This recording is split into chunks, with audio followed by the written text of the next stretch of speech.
காலையில அலாரம் அடிக்கும்போது ஒரு நல்ல நிம்மதியான தூக்கத்துக்கு அப்புறம் ரொம்ப ஃப்ரெஷ்ஷா எழணும் தான் நாம நினைப்போம் இல்லையா? ஆனா கண்களை திறக்கும் போதே தலையில ஒரு பெரிய பாறாங்கல்ல வச்ச மாதிரி ஒரு பாரம், ஒரு வலி. இந்த தலைவலி ஏன் வருதுன்னு என்னைக்காவது யோசிச்சிருக்கீங்களா? இது சும்மா சாதாரண சோர்வா இல்ல வேற ஏதாவதா?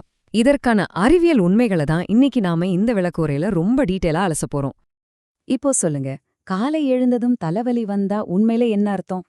ஆமா, நேத்து சரியா தூங்கல, அதான் வலிக்குதுன்னு நம்மள பலரும் ரொம்ப ஈஸியா இத கடந்து போயிடுவோம். ஆனா உண்மையிலே நாம அப்படி விடக்கூடாதுங்க. இந்த தலைவலிய நாம ஒரு கிரைம் சீன் மாதிரி பார்க்கணும். ஆமாங்க, உங்க உடம்புக்குள்ள என்ன நடக்குதுங்கிறத கண்டுபிடிக்க உங்க உடம்பே உங்களுக்கு தர்ற ஒரு முக்கியமான க்ளூ தான் இது. இன்னைக்கு நாம முக்கியமா 4 விஷயங்களை கவர் பண்ண போறோம். முதல்ல, இந்த காலை நேர போராட்டம்னா என்ன? 2வது, தலைவலிய தூண்டும் அந்த 7 மறைமுக காரணங்கள்.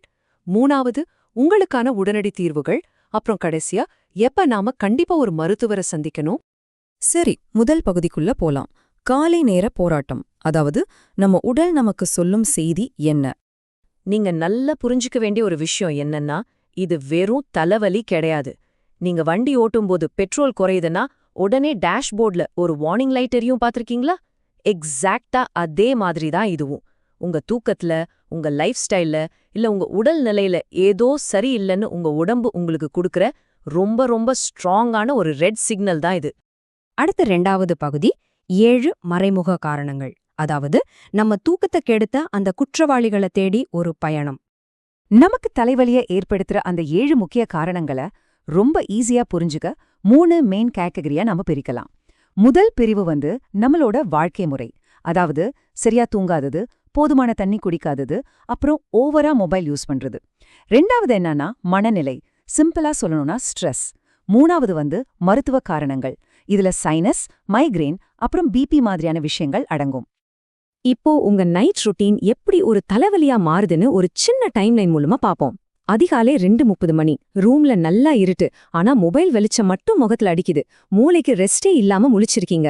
அப்புறம் காலை 6 மணி, நைட் முழுக்க நீங்க தண்ணியே குடிக்காததால உங்க உடம்பு பயங்கரமான டீஹைட்ரேஷனுக்கு உள்ளாகுது. ஃபைனலா காலை 7 மணி, நீங்க முழிக்கும்போது இந்த நைட் முழுக்க பண்ண தவறுகளுக்கான பில்ல ஒரு கடுமையான தலைவலியா உங்க உடம்பு உங்ககிட்ட நீட்டுது. நள்ளிரவு வரை நம்ம மொபைல் ஸ்க்ரோல் பண்ணிட்டே இருக்கும்போது என்ன ஆகுது தெரியுமா? அதுலேருந்து வர்ற ப்ளூ லைட் நம்ம கண்களை ரொம்பவே சோர்வடைய செய்யுது. இது ஒரு பக்கம்னா, இன்னொரு பக்கம் நம்ம மூளைக்கு தேவையான ஓய்வே கிடைக்கிறதில்ல. இதனால ஓவர் திங்கிங் ஆகி மன அழுத்தம் அதிகமாகுது. இப்படி தொடர்ந்து நாம கொடுக்குற டென்ஷனால தலையில உள்ள தசைகள்லாம் ரொம்ப இறுகி போய் விடியும்போது அதுவே ஒரு பெரிய வலியா உருவெடுக்குது. சரி, இப்போ ஒரு இன்ட்ரெஸ்டிங்கான விஷயம் சொல்றேன். தலைவலி எந்த இடத்துல வருதுங்கிறத வச்சே அதற்கான காரணத்தை நாம ஈஸியா கண்டுபிடிச்சிடலாம். நெற்றியிலும் கண்ணு சுத்தியும் வலிச்சா அது மோஸ்ட்லி சைனஸா இருக்கலாம். தலையோட ஒரு பக்கம் மட்டும் டக்கு டக்குன்னு துடிக்கிற மாதிரி வலிச்சு லைட் வெளிச்சத்தை பார்த்தா எரிச்சலா இருந்தா அது கன்ஃபார்மா மைக்ரேன். தலை முழுக்க ஒரு பெரிய பாரமா உணர்ந்தீங்கன்னா உங்க உடம்புல தண்ணி பத்தலன்னு அர்த்தம். ஆனா ரொம்ப கடுமையான அழுத்தத்தோட வலி இருந்தா அது சில சமயம் ஹை பிபியோட அறிகுறியா கூட இருக்கலாம். இதுல நம்ம ரொம்ப சாதாரணமா நினைக்கிற, ஆனா ஒரு பெரிய குற்றவாளினா அது இந்த டீஹைட்ரேஷன் தாங்க. உங்களுக்கு தெரியுமா, நம்ம மூளையில சுமார் 73% தண்ணீர் தான் இருக்கு. நைட்டு முழுக்க நம்ம உடம்புக்கு தண்ணீர் கிடைக்காதப்போ மூளை லேசாக சுருங்கத் தொடங்கும். இதனால மூளைக்கும் மண்டையோட்டுக்கும் இடையில உள்ள நரம்புகள் ஸ்ட்ரெச் ஆகி இழுக்கப்படுது. அந்த நேரத்துல தாங்க காலையில எழுந்ததும் தலைப்பாரம், மயக்கம், அப்புறம் அந்த கடுமையான வலியெல்லாம் வருது. ஓகே, இப்போ பகுதி 3க்கு வருவோம். உடனடி திட்டங்கள், அதாவது நம்ம உடம்போட சமநிலைய எப்படி மீட்டெடுக்கிறதுன்னு பாப்போம். இந்த காலை நேர வலிகள்ல இருந்து தப்பிக்க 4 ரொம்ப சிம்பிளான வழிகள் இருக்கு. முதல் படி என்னன்னா, காலையில எழுந்ததும் முதல் வேலையா ஒரு பெரிய கிளாஸ்ல வெந்நீர் குடிங்க. இது நைட் முழுக்க ஏற்பட்ட டீஹைட்ரேஷனை உடனே சரி பண்ணிடும்.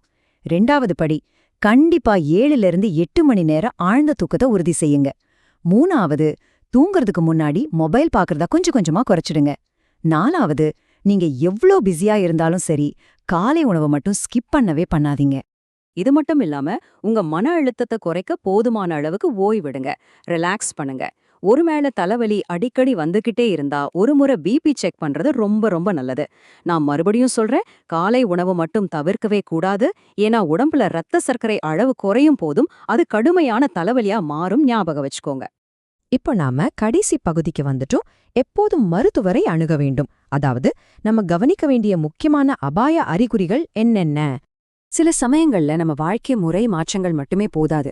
இந்த ரெட் ஃபிளாக்ஸ் அதாவது அபாய அறிகுறிகளை ரொம்ப கவனமா நோட் பண்ணிக்கோங்க.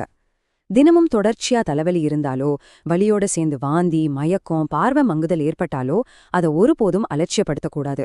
அதே மாதிரி காய்ச்சலுடன் வரும் தலைவலி, கை கால்கள்ல திடீர்னு ஒரு பலவீனம், அல்லது உங்க லைஃப்லயே இதுவரை இல்லாத அளவுக்கு திடீர்னு ரொம்ப கடுமையான தலைவலி வந்தா ப்ளீஸ் நீங்க உடனே ஒரு மருத்துவரை பார்க்க வேண்டியது ரொம்பவே அவசியம். இந்த விளக்க உரையோட முடிவுக்கு நாம வந்துட்டோம். இறுதியா நீங்க ஆழமா சிந்திக்க வேண்டிய ஒரு முக்கியமான வரி இதுதான். உங்கள் உடல் உங்களிடம் ஏதோ சொல்ல முயற்சிக்கிறது. நீங்க அதை கேக்குறீங்களா? அந்த சின்னஞ்சிறு வலிகள் எல்லாமே உங்களை பாதுகாக்கிறதுக்காக உங்க உடம்பு கொடுக்கிற சிக்னல்கள் தான். அதனால நாளை காலை நீங்க விழிக்கும் போது உங்க உடல் உங்களுக்கு என்ன மெசேஜ் சொல்லுது அப்படிங்கறத கொஞ்சம் உற்று கேளுங்கள். Take care.